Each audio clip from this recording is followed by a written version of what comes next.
After ordering his favorite dish, I lovingly explained his shortcomings and how he could improve them.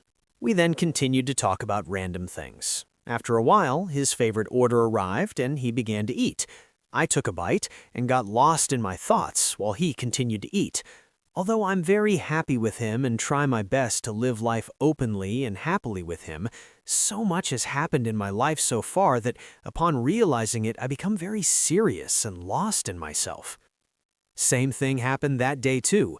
While the son is eating, I got lost in my thoughts. Sometimes I think about my career, which is a little better than before, but the future is very clear, and there is hope for much better things in the future, but the present is full of challenges.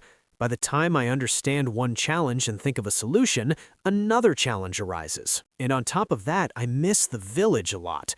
And last night, there was some bad news from the village. I was engrossed in all this when suddenly I heard my son's voice saying, "Papa, you should also eat." I looked at him, he was looking at me. Looking at his expression, it seemed he was realizing that Dad was sad and I was eating alone, not him. Well, I was surprised because I know he's a glutton and doesn't like to share his food with anyone. That day I suddenly felt strange seeing his behavior. I told him to eat. "You eat, I won't eat all this."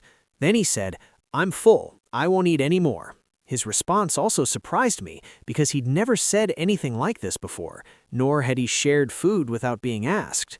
When I paid attention, I realized that my son, who will soon be 8 years old, is having an impact on the way I interact with him and explain everything to him in a casual and friendly manner.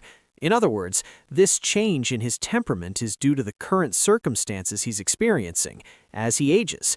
It's true that instead of being strict with children, be as friendly as possible and explain the good and bad things to them without any pressure.